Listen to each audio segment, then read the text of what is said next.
The oldest surviving vocabulary of a Philippine language compiled by a foreigner was written by a man who could not speak a word of it. He wrote it in Cebu in 1521, in Italian by hand. 500 years later, you can read the top of it without help. Point at your own eye. Say the word for it out loud, or under your breath if you are somewhere you cannot. He wrote that word into his list as mata. Nobody translated it for you. The man who wrote it was from Vicenza. He sailed as a supernumerary, on the payroll at 1,000 maravedis a month, with no station to keep. What he never wrote down is who was speaking. Someone in Cebu answered him, and the word is still on a page in Milan, and there is no named speaker anywhere in that list. There is a second list in the same notebook. Same hand, same method. It cannot be checked the way you just checked this one, and the reason is the last thing I am going to tell you. The list comes from Antonio Pigafetta's account of the voyage. 4 16th century manuscripts survive, 1 in Italian at the Biblioteca Ambrosiana in Milan, and 3 in French, one of those now at the Beinecke Library at Yale. James Alexander Robertson translated the Italian into English in 1906, and it was reprinted as volumes 33 and 34 of Blair and Robertson. You can have the whole thing open in front of you before this video ends. Look this list up anywhere and you will be told 2 things. That a Spaniard compiled the first Filipino dictionary, and that it is the first written record of a Philippine language. Vicenza was a Venetian town, and the man was a subject of Venice, traveling on a Spanish fleet. There was no Philippines yet either. That name turns up in 1543 with a different expedition, and it covered a stretch of the islands instead of all of them. The second claim has to shrink as well, and the thing that shrinks it was made 600 years earlier. So we are going through the list itself, where it begins, which is not where you have been told. Then the part that splits this audience, because a Tagalog speaker and a Cebuano speaker will not score the same on it. Then a handful of entries that belong to another language altogether. Then the reason the handwriting you are picturing does not exist. The list does not open with the body, it opens with people. Man, woman, young woman, married woman, then the hair, then the face. And then it goes down, eyelids, eyebrows, eye, nose, mouth, tongue, teeth, and out along the arms to the elbow, the fingernail, the sole of the foot. Hold on to the second entry. It comes back later, and it is not what you think. Think about what a European fleet in 1521 was doing in that harbor. It was a long way from home, with a route to finish and a hold to fill. What sits at the top of Pigafetta's list is a face. He wrote down how he did it. At Mazawa, weeks before Cebu, he set down several things as they called them in their language. And when the king and the others saw him writing and he read their own speech back to them, they were astonished. That is the scene. A man with a pen reading your language back to you in an accent nobody there had ever heard. He had run this before, on the far side of the ocean. That one comes back at the end, which is why the list survived being useless. A man trying to learn the language would have gone back and fixed the spellings. He wrote the sound down and moved on. He also had time nobody else on board had. The fleet was in these islands for 8 months, at Cebu itself under 4 weeks. He collected across the whole run. He started at Mazawa and kept going after Cebu. He had time and a notebook, and he was not alone in that harbor. Magellan had bought a man in Malacca years before and carried him around the world as interpreter. On the Trinidad's roster he is Enrique, paid 1,500 maravedis. Pigafetta is paid 1,000. The man whose name is on the book earned less than the man doing the talking. Enrique spoke Malay. Keep that in your head, because it explains something 3 segments from now. Now look at what he actually wrote for teeth. Nipin. Italian letters reaching for a sound they were not built for. That is the shape of the whole document. Tongue comes out as dilla. I comes out as mata, spelled the way you said it a minute ago, in print in English since Robertson's translation in 1906. You supplied that word before anyone showed it to you. The list has its own heading in the manuscript. It names the people, not the language. And it says peoples, plural. Keep going down the page in front of a Manila audience and the room starts to go quiet. Lubi, a coconut. Still lubi. A Tagalog speaker says niog. Dugan, the chest, spelled in 1521 the way a Cebuano spells it this morning. A Tagalog speaker says dibdib. Bonghot for the beard. Bongot now. Tagalog says balbas. Cleo for fire. Kalayo. Tagalog says apoy. Leghex for the gums. lagus. Tagalog says gilagid, and for dog he wrote 2 words on one line, ayam and ido. A Cebuano speaker hears their own kitchen. A Tagalog speaker hears 6 entries in a row they do not have, having been told for years that this list is the ancestor of their language. Both of them are looking at the same page, only one of them is being handed their own vocabulary. The entries that get shown to you are the ones both of them recognize: mata, ilong, dila, asin, tubig, baboy, manok.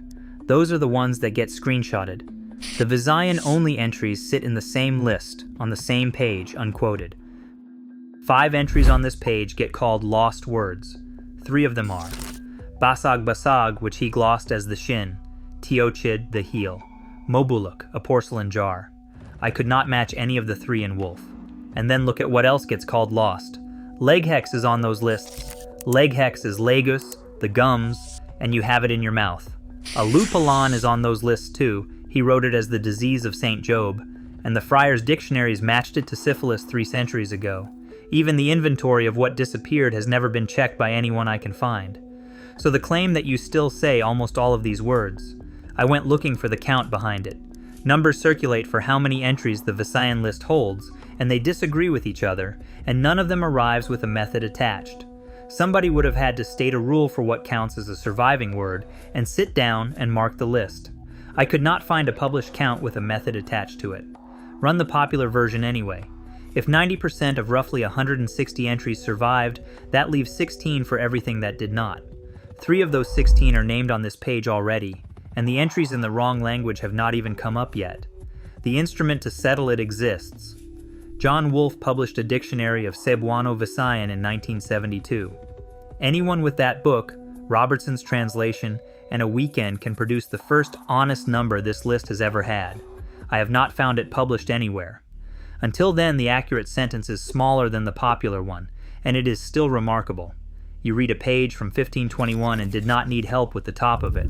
That accounts for the words that stayed and the words that drifted. It does not account for the entries that were never Visayan. One of them is a unit of weight. The word Pigafetta wrote down for a weight is tahil. That is a trade term used across the Malay-speaking ports, and it is sitting in the middle of a list everyone calls the native vocabulary of Cebu. Picture what 1521 is supposed to look like from the European side.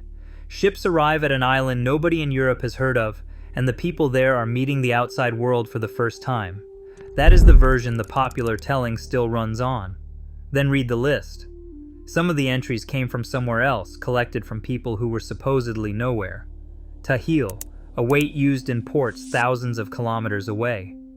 Mutiara for pearl, a word that walked out of Sanskrit through Malay and is still mutia in Cebuano today, and the second entry in the entire list, the one I told you to hold on to, the word for woman, paranpaon, that is parampuan, that is Malay, sitting at number 2 above the word for I. There is also sabun. He glossed it as a shirt. In Malay, sabun is soap. 2 people pointed at something and did not agree about what. Then look again at the dog. He wrote 2 words for it on the same line, ayam and ido. Ido is iro, which is what a Cebuano says now. Ayam means fowl in Malay, and dog in Waray and in Kinaraya. He got the local word and the traveling word in a single answer, and wrote both down without comment. Pigafetta kept a separate Malay vocabulary in the same work. More than 400 entries, against about 160 here. That is a man deciding which language he is going to need across a whole ocean.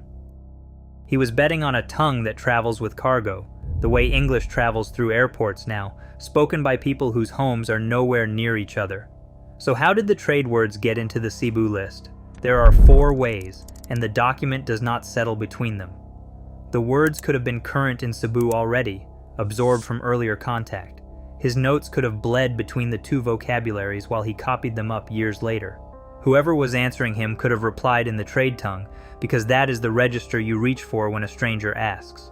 Or it went through Enrique, a Malay speaker asking a Cebuano trader, in a port language both of them had, and Pigafetta writing down whatever came back as if it were local. The second is the hardest to test, because no one has seen the notes. What can be said is that the finished manuscript keeps the two vocabularies apart under separate headings, and the first and third point the same direction. Either the trade words were in Cebu's vocabulary, or they were in Cebu's mouth when outsiders arrived. Both mean the harbor was already connected to everywhere. He asks for a wait and gets back the word the ports use. Bisayan is not one thing. R. David Zork mapped its dialects in 1977, and what that mapping makes obvious is how little a 16th century word list can settle. Italian letters, chasing sounds they were not built for, written by a man passing through. The list tells you a network existed. It does not tell you the name of the town. The document was never hidden. Europe read the wrong version of it for 250 years. Ramusio printed an Italian text in 1550 that was a translation back out of a French abridgment, with material already lost. The full Italian did not reach print until Amoretti in 1800. Robertson's English came in 1906. Robertson's volume carries 3 more lists besides the Cebu one. 8 words from Brazil, 90 from Patagonia, about 160 from these islands, more than 400 in Malay. 1 volume, 1 voyage, 1 man's hand behind all of them. The Patagonian one came first, on the way across, with a captured Tehuelche man aboard the ship. The man asked him for kapak, bread, and for oli, water. Pigafetta wrote both words down while he watched. Then he picked the pen up again and asked for more, and the man understood the game and kept going. That is the fullest he ever gets about his own method, and it is not about Cebu at all. Body parts near the top there too. Hand the Visayan list to a crowd anywhere in the Visayas this afternoon, and it grades itself in seconds. People laugh at the spelling and correct him out loud. Hand them the Patagonian list, and almost nobody in the room can mark it. Checking that one takes a specialist and an archive. He worked the same way on both coasts and wrote down whatever came back. Pigafetta's own page has not been seen by anyone since the 1500s. Pigafetta's own manuscript is gone. What survives are 4 copies made in the 1500s, 1 in Italian at the Biblioteca Ambrosiana in Milan, 3 in French, and one of those sits at the Beinecke Library at Yale. 4 copies, no original. Robertson worked from the Italian one for his English translation in 1906. That is the version quoted everywhere, including by people who think they are quoting Pigafetta directly. Then in 1969, R.A. Skelton translated the Yale Codex instead, a different copy, a different hand, made by someone else. Theodore Catchy put out an edition in 1995, working from Robertson's English rather than translating fresh. A reader today picks between them, usually without being told there is a choice to make. Most modern editions go back to the Milan copy. Skelton's does not. The spellings do not always match. So when 2 videos give you different letters for the same 1521 word, quite often neither of them made a mistake. They are reading different pages, written by different copyists, from a notebook nobody has seen in 500 years, which means every entry you have been reading tonight is a copyist's reading of a Venetian spelling of a word somebody said out loud in a harbor, 3 removes before a printer ever touched it. Now count what your word for eye actually traveled through. A mouth in Cebu, an Italian ear with an alphabet that had no letters for some of what it was hearing. Pigafetta's hand years after Cebu. A copyist working from a page instead of from a voice. Then Robertson in Cleveland in 1906.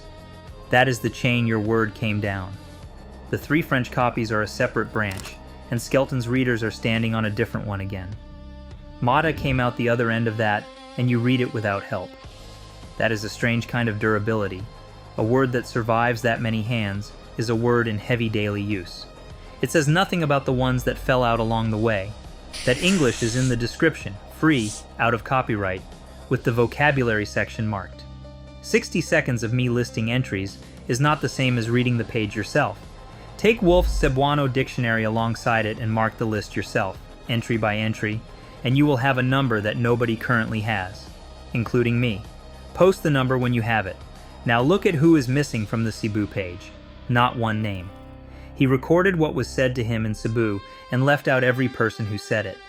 The document does not say whether these words came from a court official, a fisherman, or a child on a beach. The words survived. The speakers did not make it onto the page. All of this starts in 1521. Something in Laguna starts 600 years earlier. More than 600 years before the fleet reached Cebu, someone wrote something down on copper. The sheet turned up in Laguna in 1989, and it is dated to 900 of the Common Era. What it says, what language it is written in, and who it names are three arguments of their own, and I am not going to compress them into a sentence here. The point is what it does to the claim attached to Pigafetta's list. You will hear that list called the first written record of a Philippine language. That sentence has to shrink. What Pigafetta made is the oldest surviving vocabulary of a Philippine language compiled by a foreigner. Someone here was writing on copper while Europe had never heard of the place. And notice what that reorders.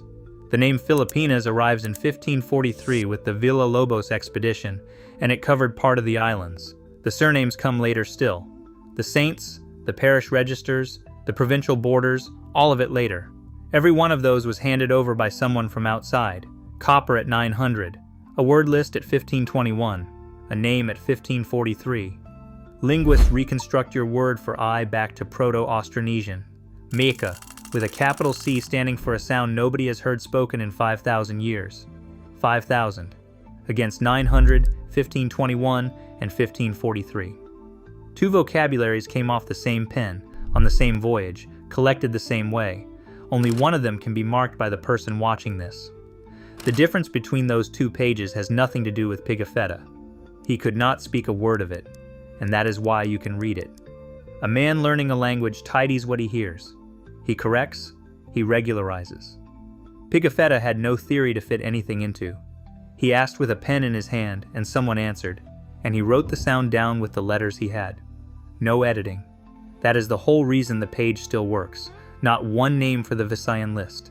Whether the words came from one person or from 20, the document will not say. He was from Vicenza, and he was carried with no station to keep. What he made has no grammar in it and no sentences. And the place had no name for another 22 years.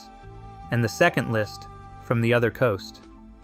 The Visayan page can be marked by anyone in the Visayas this afternoon. The Patagonian page gets marked in universities. Both came off the same pen, with the same alphabet doing the same poor job, so the difference sits on the far side of the page, with whoever is still there to answer. What has become of those languages I have not verified, and I will not guess at it here. You point at your own eye. 500 years later you give the same answer. Everything else came later and came from outside. A name for the islands, a saint's day, a surname, a border on a map, all handed to Filipinos by people who arrived with paperwork. The word in your mouth was already there when the ships came in, and nobody assigned it to you. The paper is in a library in Milan, in a hand that is not his. The word is in your mouth, and you used it this morning without thinking. Send this to whoever told you it was a Spaniard. Next, the copper sheet from the year 900, and the debt it was written to cancel.